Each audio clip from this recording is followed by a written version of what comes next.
చెప్పినట్టుగా వాడు చాలా పోవాలి. మన రవి గారు మీరు ఉన్నారు, అవును అవును రవి గారు మీరు ఉన్నారు, ప్రపంచ దేశాలు తిరిగారు, చాలా హుందాగా చూపించారు.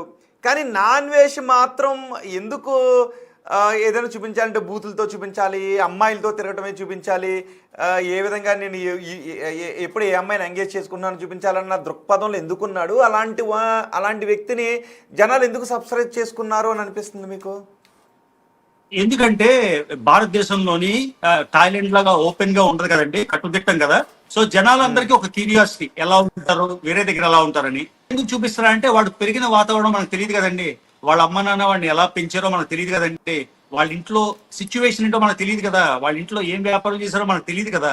ఆ బేసిక్ మీద వాడు పెంచిన విధానం మీద చేస్తున్నాడు. ఇప్పుడు మా అమ్మని 100 సార్లు బూతులు తిట్టాడు, నేను వాళ్ళ అమ్మని అబ్యూస్ చేయలేదే, ఎందుకంటే మా అమ్మని పెంచిన వైనం అది, మమ్మల్ని అలా పెంచారు కాబట్టి. నా భార్యని చాలా ఘోరంగా దూషిస్తే నేను వాడిని ఎవరిని అనలేదే, ఏమి నేను బాధపడ్డా, నేను సొసైటీ యాక్సెప్టెడ్ లాంగ్వేజ్ తోనే రిప్లై ఇచ్చా.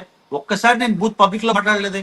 నా మనసులో నేను బూతులు మాట్లాడుకున్నానేమో, నా ఫ్రెండ్స్ తో ఫోన్ లో పర్సనల్ గా మాట్లాడుకున్నానేమో, పబ్లిక్ లో నేను ఎప్పుడు ఎందుకంటే మమ్మల్ని మా అమ్మ నాన్న పెంచిన విధానం.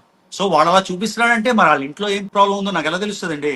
So something wrong with his childhood. ఏదో జరిగింది, ఏదో ఇష్యూ జరుగుంటది.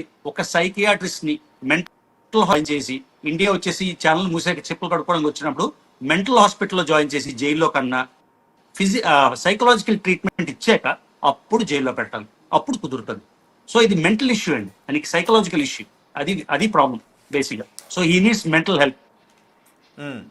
కళ్యాణ్ గారు ఒక్కసారి రవి గారు ముందే అంటే నన్ను వక్రీకరిస్తున్నారు, అసలు రక్తం కక్కని చచ్చిపోతాడు అని అంటే కొంతమంది అన్సబ్స్క్రైబ్ చేయకుండా ఉంటారు అని ఏమన్నా గేమ్ ఆడుతున్నాడు అంటారా? రక్తం కక్కని చచ్చిపోతారు హాస్పిటల్లో, నన్ను తలుచుకుని చచ్చిపోతారని ఆ మాటలు ఎందుకు అంటున్నట్టు? అసలు ఏమనిపిస్తుంది ఆ మాటలు ఏంటంటే? అదేనండి మీరు చెప్పిన రీజనే భయపెట్టడానికి. అంటే మేకపోతు గాంభీర్యం అంటారు చూడండి, ఈ మేకపోతు గాంభీర్యం లాగా అక్కడ కారిపోతుంది.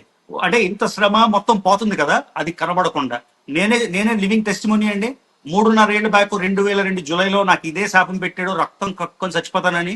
ఇదిగోండి బాగా దున్నపోతులాగా ఇలానే ఉన్నా. అప్పుడు ఎలా ఉన్నానో అప్పుడు కన్నా స్ట్రాంగ్ గా ఉన్నా.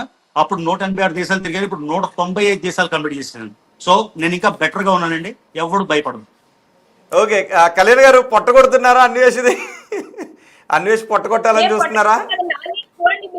23 లక్షలకు పడిపోయారు అక్కడ. 2,23,00,000 పడిపోయారు ఆల్రెడీ.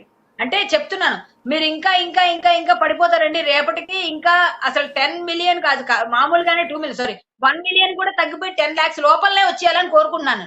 ఇంకా మిలియన్ లోపలనే వచ్చేయాలి, 1,00,000 లోపల వచ్చేయాలి. వాడికి అంత గట్టిగా కొట్టండి, ఒకేసారి కొట్టేయండి, ఏం పర్వాలేదు, మీరేం భయపడక్కర్లేదు. వాడేం శాపాలు పెట్టాడు, వాడేం భయపడ్డాడు.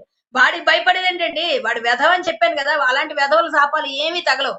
ఇంకొకటి ఏంటంటే, ఆడపిల్లల శాపాలు ఎలా ఉంటాయో తెలియాలంటే వాడికి తెలిసి రావాలి. భారతీయ స్త్రీ బాధపడితే ఎలా ఉంటుందో బట్టలు ఇప్పుడు తిరగండి అంటే ఏ స్త్రీ కళ్యాణ్ గారు ఇంకొకసారి ఎందుకంటే చాలా మందికి ఇప్పటికీ కొంతమంది ఏమన్నాడు అనే వాళ్ళు ఇంకొంతమంది ఉన్నారు కదా, వివరణ ఇచ్చిన తర్వాత ఏంటి, వివరణ ఇవ్వక ముందు ఆ మాటలు బాధ పెట్టే విధంగా ఉన్నాయా లేదనేది ఇద్దరు వినండి. ప్లే చేస్తున్నాను ఒకసారి. శ్రీకాంత్ ఒకసారి అన్వేష్ పాత బయట ఒకసారి ప్లే చేద్దాం, ఎంత జుగుప్సకరంగా ఉన్నాయో ఒకసారి ప్లే చేద్దాం. ఎదుగో తగ్గిపోతూ ఉన్నారు, ఇంతకు ముందు చూస్తున్నాం వేల మంది టక టక టక టక తగ్గిపోతున్నారు. మీ పిలుపు పనిచేసింది. ఒకసారి ఆ బయట ప్లే చేద్దాం, పాత బయట కొత్త బయట రెండు ప్లే చేద్దాం. ముందే ఉన్నాడు, ఇప్పుడేమంటున్నాడు? అని చెప్పి నువ్వు రేపే చేసేస్తాను అంటున్నావు.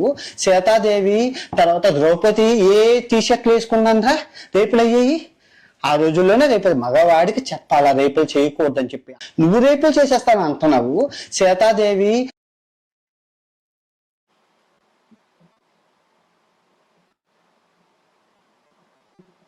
ఎస్, ఒకసారి కమెంట్స్ కూడా వినిపిస్తానండి ఈలోపు. అండ్ పోల్ గురించి కూడా, సీతాదేవిపై కమెంట్ చేసి సారీ చెప్పిన అన్వేషణ వదిలేయాలా అంటే 10% మంది వదిలేయాలంటున్నారు.